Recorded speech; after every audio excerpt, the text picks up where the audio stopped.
চাওক, আজি নহয় বিজেপি চৰকাৰ অহাৰ পিছৰ পৰাই জুমলাবাজি কৰি পেলাই আচলতে বিভিন্ন ধৰণে মূল্য বৃদ্ধি কৰি মানুহক সহায় কৰি পেলাইছে। এটাৰ পিছত এটা মূল্য বৃদ্ধি তেওঁলোকে কৰি আচলতে মানুহক হাহাকাৰ পৰিৱেশত চলি আছে।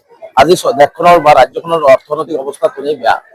গতিকে আজি ৰাজ্যৰ লাখ লাখ টকা আজি ধাৰ লৈ পেলাই আজি চলিব লগা হৈছে। তাৰ মাজত আজি আকৌ পুনৰবাৰ ইন্ধন আজি গেছৰ মূল্য বৃদ্ধি হ'ল, ইয়াত মিঠাতেলৰ মূল্য বৃদ্ধি হ'ল, দালিৰ মূল্য বৃদ্ধি হ'ল, আকৌ আজি দেখিলো যে পেট্ৰল ডিজেলৰ মূল্য বৃদ্ধি হ'ল।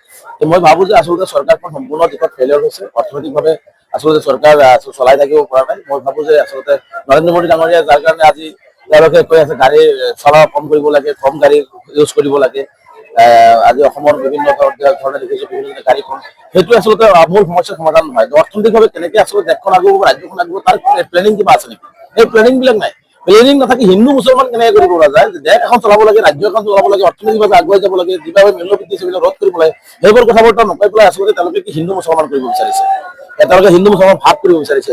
গতিকে আচলতে দেশখনৰ অৰ্থনৈতিক অৱস্থা বেয়া হৈ গৈছে। গতিকে ৰাইজে যেতিয়া চৰকাৰক সমালোচনা কৰিব, চৰকাৰক যেতিয়া ধৰিব, প্ৰশ্ন কৰিব, সেই প্ৰশ্নৰ উত্তৰ দিব নোৱাৰাৰ কাৰণে আজি হিন্দু মুছলমান ভাগ বতৰা কৰি পেলাই দেশ বা ৰাজ্যখন চলাই আছে। গতিকে মই চৰকাৰক আহ্বান জনাম যে চৰকাৰে আচলতে এইবিলাক ভাগ বতৰা বন্ধ কৰি হিন্দু মুছলমান নকৰি আপোনালোকে দেশখন বা ৰাজ্যখন কেনেকে আগুৱাই লৈ যাব লাগে, মূল্যবৃদ্ধি কেনেকে ৰোধ কৰিব তাৰ ব্যৱস্থা গ্ৰহণ কৰক, অন্যথা কিন্তু ৰাইজে ৰাজপথত ওলাই আহিবলৈ বাধ্য হ'ব। Thank U.